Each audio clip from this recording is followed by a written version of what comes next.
Good evening. This is Dr. Gatewood, and once again, we're in our Kerygma series.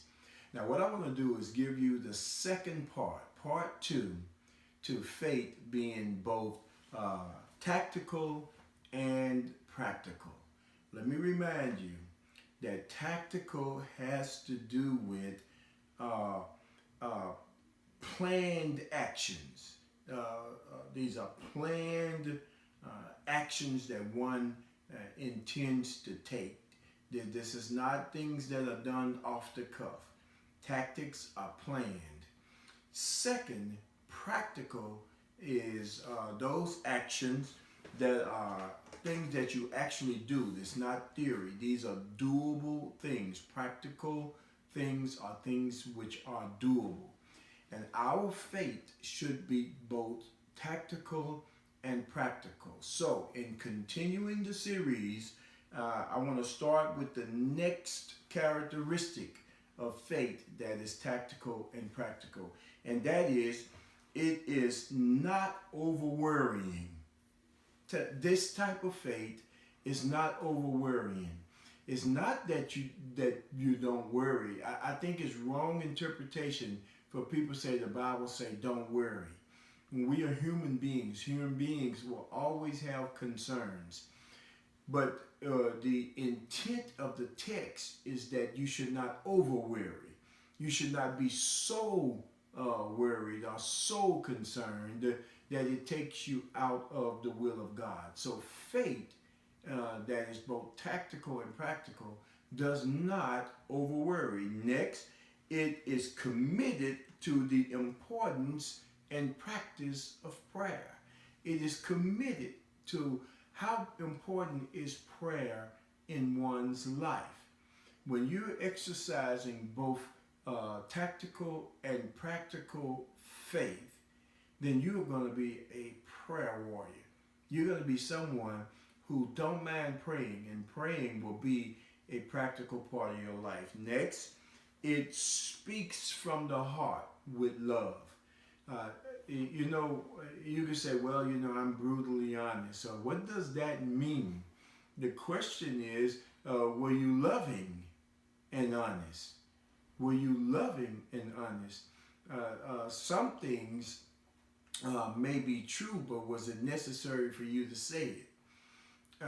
It's important that in our faith, in dealing with other people, that we are loving as we are being honest with them. Next, faith does not gossip. Practical and tactical faith is a faith that eliminates gossiping and slandering and lying. It gets control of that tongue. It manages the speech, the things that's being said.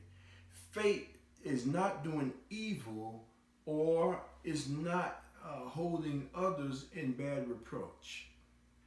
Tactical and practical faith is not returning evil for evil. Well, God is in charge of this thing. We follow the will of God. Faith that's practical and tactical does not despise ungodliness. No, let me rephrase that. It does despise ungodliness. You always want to look at things that are ungodly and say, no, that's not a part of my life. That's not a part of something that I want to be a part of. Tactical and practical faith despises ungodliness. It honors people who fear and respect the Lord. This type of faith honors people who fear and respect the Lord. Let me give you one more. It is not being corrupt in any way. Tactical faith, practical faith eliminates corruption from the life of the individual who is a faith contender. So it's important that our faith is both practical and tactical. And when it is, those who do these things rarely are able to be shaken. It's not that the wind won't blow. It's not that the storm won't come in your life, but it won't shake you to the point where you give up on God. It won't shake you to the point where you want to quit. It won't shake you to the point where you throw up your hands in surrender. Tactical and practical faith keeps you from being shaken off the foundation that God has given you.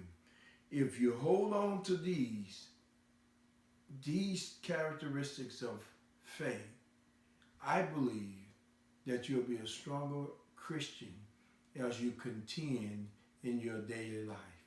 This is Dr. Gatewood signing off with your Kerygma Moment.